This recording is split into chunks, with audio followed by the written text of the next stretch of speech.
Nissan's luxury division was pretty late to the small crossover party with the original EX35 way back in 2008. Now, unfortunately for Infiniti, they really didn't give the EX too many changes over the years, with a big name change coming in 2016, renaming it to the QX50. Thankfully for 2019, there's an all-new version of the vehicle riding on an all-new platform sporting a new front-wheel drive architecture with a turbocharged four-cylinder and a CVT transmission, but way more room and better fuel economy. So, was it worth that long 10-year wait for an all-new version? That's what we're here to find out.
So when you look at the design of the previous generation, you'll remember that it was really nothing more than just a raised up Q50 sedan or G35 sedan. This all new version takes a lot of design influence from the current design language that Infiniti has shown us. It's a really attractive looking crossover that I think will do well in terms of design when you look at all the rest of the competitors. Now, first looking at the front fascia, you're going to notice a couple things. This is the corporate Infiniti grille with the kind of waved effect inside the actual emblem part of the grille over here. This particular one has what Nissan or Infiniti calls a sensory package that includes these cube style full LED headlights, where you'll have an LED running light accenting the headlight with 4 individual LEDs for a low and a high beam. It's also an LED turn signal. And then the Luxe trims, if you guys go for that, will have an LED fog light down here at the lower fascia. This Essence trim is the top of the line version, and you will distinguish it as with the sensory package because of those unique LEDs. Overall, I think the design definitely looks relatively attractive. You can tell this vehicle is actually wider than the previous generation. Infiniti says it's actually 4 inches wider versus the old QX50 to give this thing a much more aggressive stance. From the side profile of the all-new QX50, you can also see that it's pretty attractive looking crossover with the typical lines that Infiniti has been doing on all of their newer vehicles. But let me first talk about the wheel sizes. These are the optional 20-inch wheels that you get with the sensory package. The other trims, if you don't get that package, will just have a 19-inch wheel. They're wrapped in 255/45 series Bridgestone tires, which I believe are also run flat tires because this car does not have a spare tire. I'm also liking this kind of clamshell style hood that kind of goes over the fender. It's a relatively nice design detail. And if you guys are looking at the dimensions of this all-new QX50, it's actually shorter and smaller than the previous generation. Now, I did mention it is 4 inches wider to give it a much better stance, but its wheelbase at 110 inches long is actually 3 inches shorter, and at 184.5 inches long, it's actually 2 inches shorter than the previous generation, which is interesting because that vehicle was actually a lot more cramped on the inside, but Infiniti was able to shorten this vehicle and make it much more spacious on the inside. Now, over at the rear quarter panel area, you can see there's this interesting wave detail here in the window trim, which is nice. And then overall, it's a really attractive looking crossover that literally smacks it right in the middle of all the other compact competitors in the segment. Looking at the rear of the all-new QX50, you can see the design will remind you of the previous generation, but Infiniti has done a really good job refining it. I think it's a really attractive looking crossover from the back end. You're going to notice underneath here, there are some well-integrated parking sensors. There's a silver accented trim underneath the bumper, and then there's nicely integrated dual outlet exhaust. Now, the big story with this car is the fact that Infiniti got rid of the old V6. It's now replaced with a world-first variable compression turbocharged engine. I'll let you guys hear that really quick.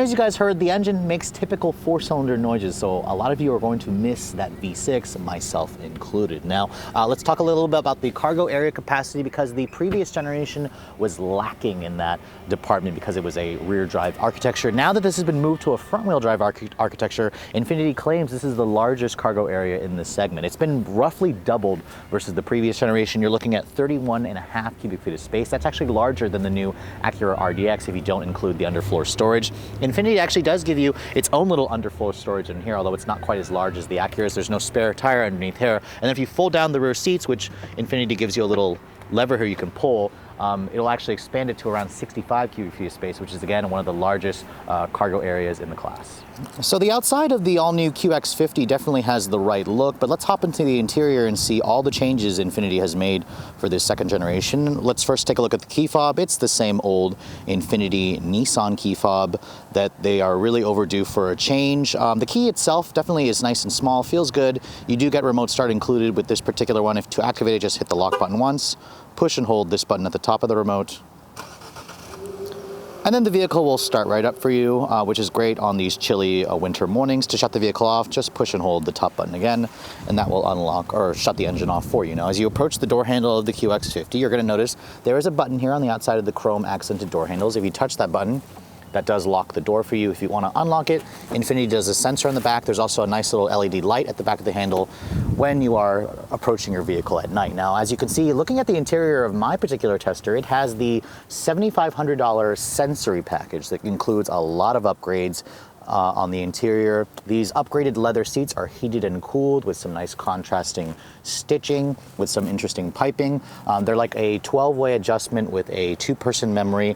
It's got a new 2-person lumbar, which is extended to the passenger seat, which is also 12-way adjustable, which is really nice. And then you can see lots of upgraded maple wood trim with real aluminum trim. It's a really nice environment. I really like this light color combo, this wheat leather with the dark blue exterior with the brown steering wheel. It's a really nice combination, makes a great first impression. Now, stepping into the inside of the QX50, you'll also notice it has a really nice, easy step-in height that most people love about these SUVs. And then when you shut the door itself definitely sounds relatively solid, but it's not that, bank vault-like shud or thud that you get from some of the German competitors, but it makes for a nice first impression. Now, one thing you're going to notice, Infiniti has moved the start-stop button from typically over here, which I constantly find myself looking for that phantom button. It's now down here by the shifter. Not really sure why they did that. I preferred it over there, but put your foot on the brake, push this button here to fire up the engine.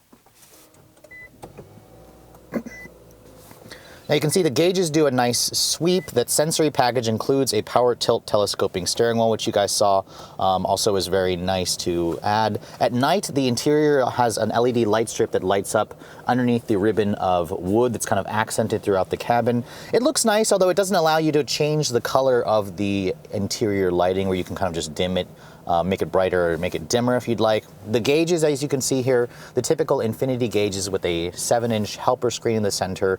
Infiniti does not do a full LCD display just yet, which is surprising. And then, of course, at the center stack here, you're greeted by the familiar 2-tier layout that we've seen from the Q50, which I'll go into more detail in just a second. Now, let's first take a look at the interior materials. You can see this particular one with the sensory package includes a full leather stitch dashboard at the upper portion with this contrasting triple stitching, which is nice. You have full leather, again, stitch accenting down to this lower part of the center console, which is also really nice. The only hard touch plastic is right here. This is the only hard touch plastic. The glove compartment is not, or is slightly padded, but it's not wrapped in leather. You can see it's actually kind of small. It's damped, it's lined with felt.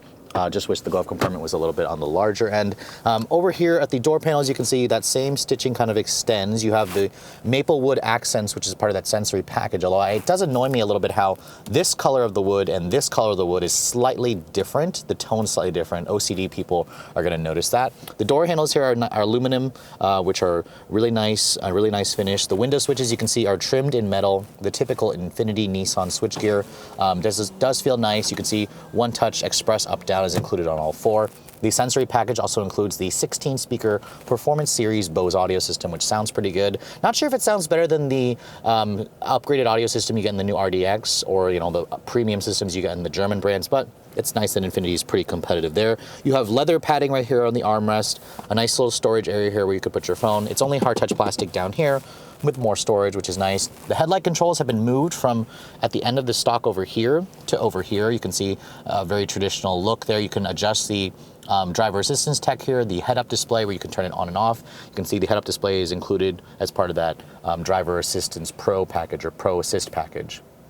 The steering wheel, as you can see, tilt telescoping, offers a nice degree of range. You have paddles on the wheel for the CVT transmission. You have the buttons here on the steering wheel. This turns off basically all your driver assistance functions here, where you can basically, turn off the Pro Pilot Assist. I've tested this before in some other Nissan products. It's a very good system, so I'm happy to see that. Now, moving on to the center stack here, this is the biggest problem with this car. It's an all-new design, which I'm just really disappointed to see that Infiniti has thrown in this super dated infotainment system from the Q50. They've got an all-new system in the Nissan products. The Altima has it, the new Leaf has it with Apple CarPlay and Android Auto.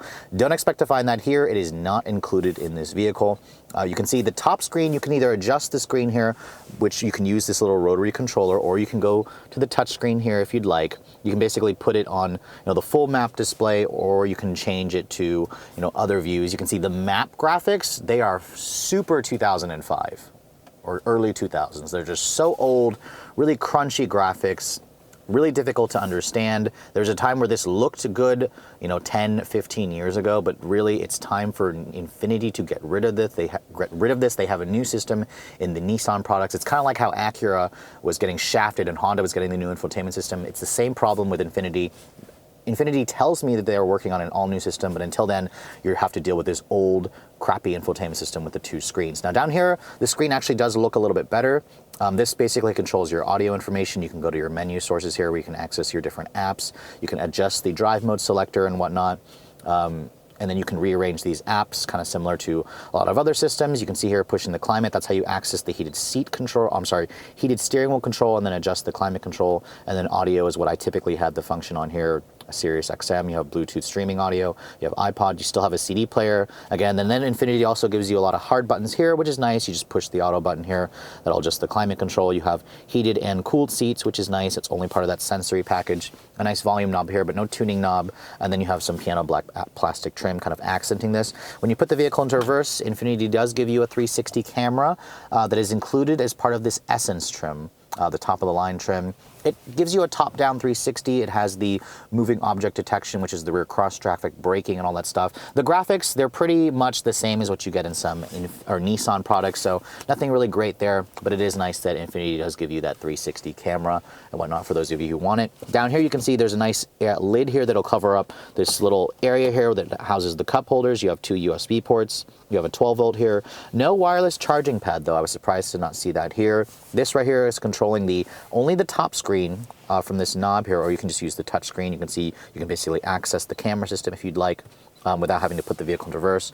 Looking at the rest of the center console, you can see here your start-stop button has been moved to next to the shifter. This shifter controls the CVT transmission, which is new for this year. They've replaced the 7-speed auto. If you put the vehicle in reverse, there's a little trigger on the front of the shifter. Push all the way forward to go to reverse, push all the way back while pushing the trigger to go to drive.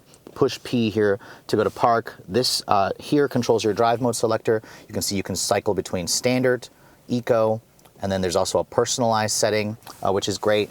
Switch the drive mode here. You can see it'll go to personal, it'll go to sport, it'll go to standard, and it'll go to eco. It'll show kind of a representation of that. You can adjust the personal settings when you go to this separate screen here, and then you go to like menu, and then you go to apps here. It'll show you your driver assistance stuff. It'll show you your Infiniti drive mode selector. So this is kind of where you mess with the personalized settings. But again, the two-screen layout is just not necessary. You can see there's a lot of sub-menus, and some of the displays in here just don't work as nice as I would like them to. The electronic parking brake is here. There's an auto hold function. There's a nice padded center console armrest here, which does give you another USB charging port, another area there for storage. This panoramic sunroof is included on the Essence trim, or I'm sorry, on the Luxe trim and up, so that's a really nice feature. It lets in a lot of light. If you don't like the light, you can basically just push this little button here, and then it'll have a little electric sunshade come and shut for you to kind of shield you from the light. The seats themselves, they're relatively comfortable. I like that they're heated and cooled. Not really great in terms of bolstering. The leather, for the upgraded leather,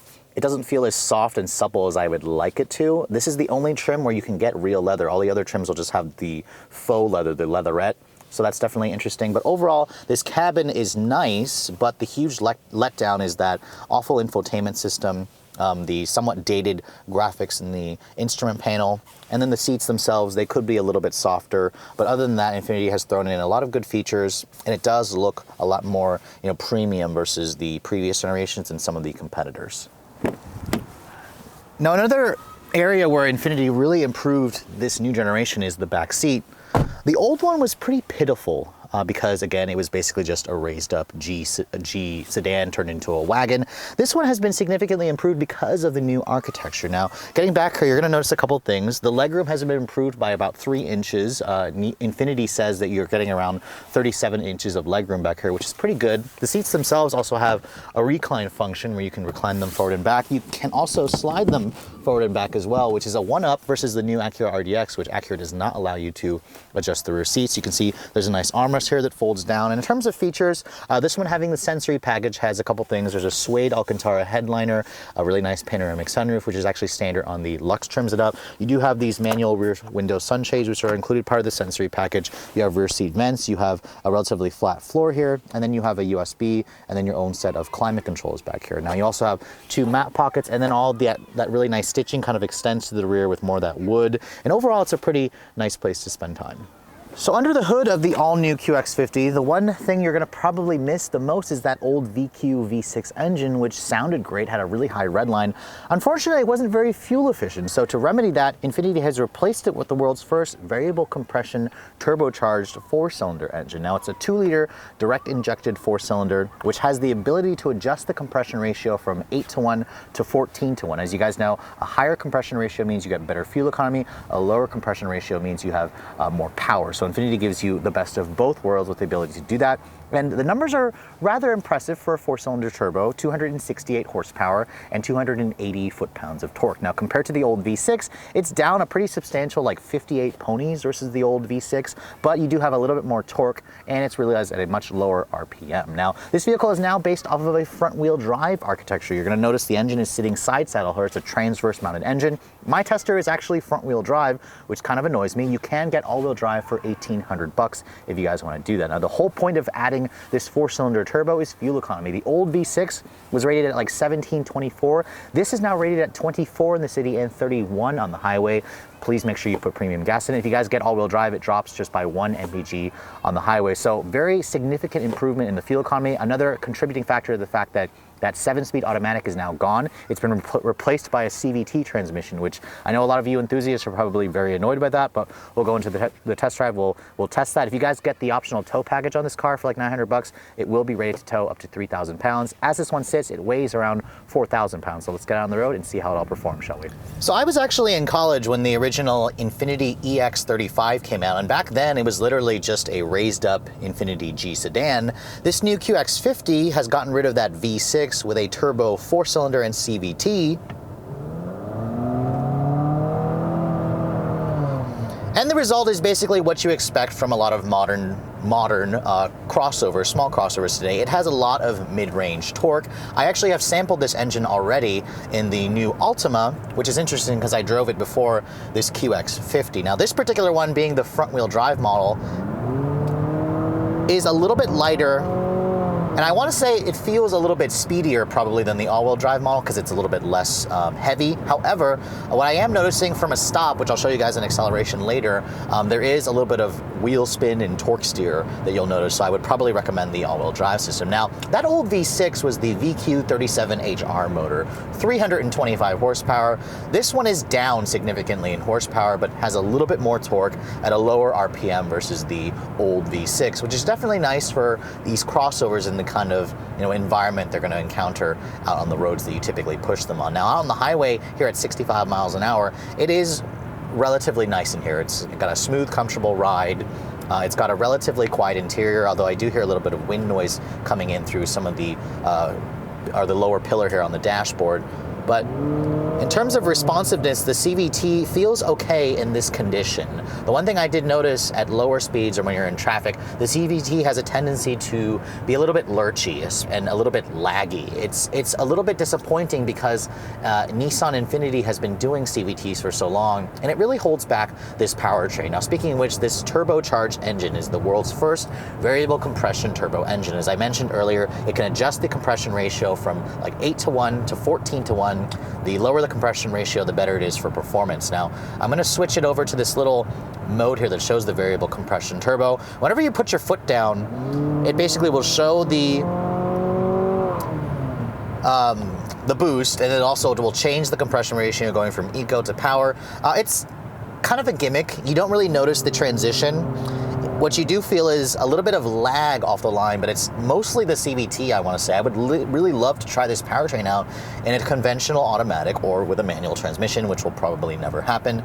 This car drives relatively pleasantly. The steering is the low point in this car, however. It is probably the worst steering feel in the segment. It's got that direct adaptive steer technology, which even when I put it into its sport mode here, the steering, you can see it's very quick, a little too darty actually. It's been tuned to be too responsive, which I've never said before in a vehicle, but in a crossover like this, it's just not necessary. It's also very vague, very numb, devoid of feel. But this vehicle is relatively fast. I do like the power, plenty of mid-range power, which is great for the type of driving that most of these owners are going to deal with. Now, in terms of the driver assistance, my car has the full Pro Pilot Assist system, which basically, if I want to approach a vehicle quickly, it'll actually start hitting the brakes for me automatically, even though I don't have the adaptive cruise control on. If you kind of veer over your lane here, it'll start vibrating the wheel and kind of try to shove you back. It's not quite as great as some of the systems I've tested in some Mercedes or the Tesla autopilot system, for example. But I do like the fact that it will automatically brake when you have the system turned on, even if the adaptive cruise control isn't on. Now, if you do want to turn that off, you can push this button here. That'll turn everything off to where it doesn't do that. But it's a very unique system in the fact that it will do that while you're basically just driving normally. But it is annoying when you guys are trying to drive aggressively in traffic, as the system will appropriately hit the brakes, cut the push back on the accelerator pedal, as I've shown you in other Nissan Infiniti products. The visibility in here is also pretty good. The strange curves over the hood take some getting used to, but good sight lines out of the front, out of the side mirrors are big. You have the driver assistance, you have the blind spot monitoring and whatnot. But let's take this off ramp here. You can see the vehicle does have a very softly tuned suspension, and you basically don't really want to push it too hard. It's got this, it's got all the active chassis systems, which, supposedly improve the handling, but it just feels like a very soft, luxury-oriented crossover. This is not the sportier driving one. You need to look at something like the, Alfa Romeo Stelvio, the Acura RDX, the AMG versions of the Mercedes, the BMW X3. Those are the sportier driving alternatives. This feels a little bit soft, but let's get back onto this off-ramp here. Take it a little bit quicker since I don't have anyone in front of me. Surprisingly, it turns in nicely, but the steering just isn't really talking to me. It's a very odd feeling steering. But the tires do hold on pretty well. I mean, you can push this thing, it's just not very confidence inspiring. So I'm gonna come to a stop here. We're gonna try a full throttle acceleration run.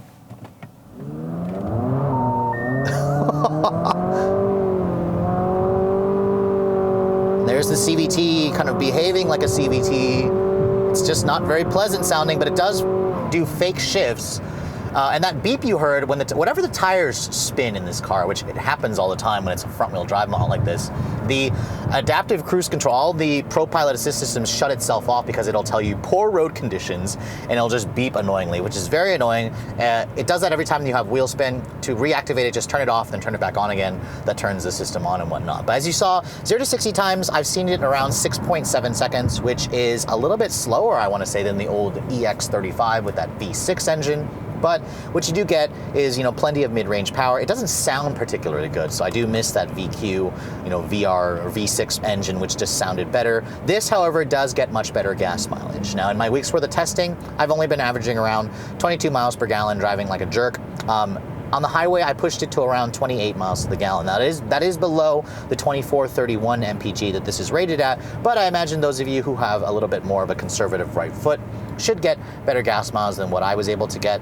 Overall, this is still a very pleasant driving CUV. It's just a little rough around the edges from the, lurchy and unrefined CVT to the, noises that four-cylinder makes, which the CVT kind of just amplifies and makes it sound even more terrible. But thankfully, the engine itself is pleasantly quick, good power. You're just gonna miss that V6, but you will get better gas mileage. The handling, the steering needs some work.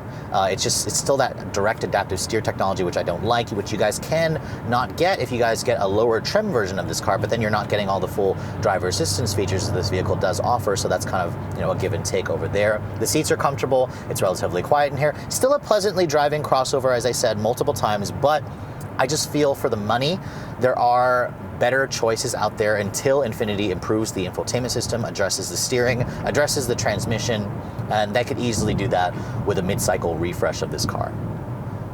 So the previous generation QX50 was an anomaly in this segment. It was a really fun to drive crossover that wasn't very practical, and that was the reason why Infiniti had to get rid of it, because the people who actually bought these things weren't buying them. Their sales were very paltry. Now, since this vehicle went on sale last November, Infiniti has seen their sales roughly double. Last month alone, they moved over 3,000 units, which is about double what they did at the same time in November of 2017. So obviously they've done something right. Unfortunately, in the process of trying to make this vehicle more practical, they have neutered it a tad, as it's not quite as fun to drive. As you guys saw, the steering is in need of work from the direct adaptive steer. The CVT needs a little bit of work. The infotainment system just needs to be replaced. But a lot of these criticisms that I have with the new QX50 can basically be addressed with a mid-cycle change. The one thing they did improve, it's got a much more spacious interior. It's got the roomiest cargo area in the segment. It's got very strong fuel economy, and the engine, even though it doesn't sound as good as the V6, definitely pulls this crossover well, and you have plenty of mid-range torque. Now, that brings me to the conclusion of this vehicle. How much does it cost to put an all-new QX50 in your driveway? Well, this new one is a little bit less expensive than a lot of the competition. It starts at around $36,500, which is about $2,000 higher versus the previous generation. Kind of understandable considering this is an all-new product. It's got more space, it's got more technology, it's got more standard equipment. Now, from there on, you can basically upgrade to the Luxe trim, which is about $3,000 higher. This Essence trim is the top of the line. It starts at around $43,500. It gives you things like real leather, the panoramic sunroof, the 360 surround vision camera. That's where the things start to go wrong for the QX50 in terms of the pricing. My tester has a $7,500 sensory package that rolls in a bunch of goodies like the upgraded leather, the heated and cooled seats, the premium Bose audio system, and lots of other features that really have increased the price significantly. Add in also the Pro Pilot Assist system, the Proactive package that gives you the full suite of driver assistance, and this one is stickered for a rather eye-watering $55,280 for a front-wheel drive model. Keep in mind, if you guys want all-wheel drive, it's $1,800 more. That is about $5,000 more expensive than a fully loaded Acura RDX Advance, which I think is probably a better choice, although the Infiniti does have some strengths. Keep in mind that this car, fully loaded with everything, can almost be $60,000. That's the same price as a BMW X3, an Audi Q5, and a Mercedes GLC, which I would argue the European brands are probably worth the extra chunk of change. I think Infiniti has overpriced the sensory package a little bit too much. Thankfully, if you guys go for a lower trim, you can get this for easily in the low to mid $40,000 range. But I hope you guys have enjoyed my full overview on this 2019 Infiniti QX50. If you're also looking to see the latest cars I'm testing, make sure you follow me on Instagram at redline_reviews. Like us on Facebook, and as always, guys, please keep subscribing to the Redline Reviews YouTube channel for all the latest reviews. Thank you so much for watching. I'll catch you all in the next video.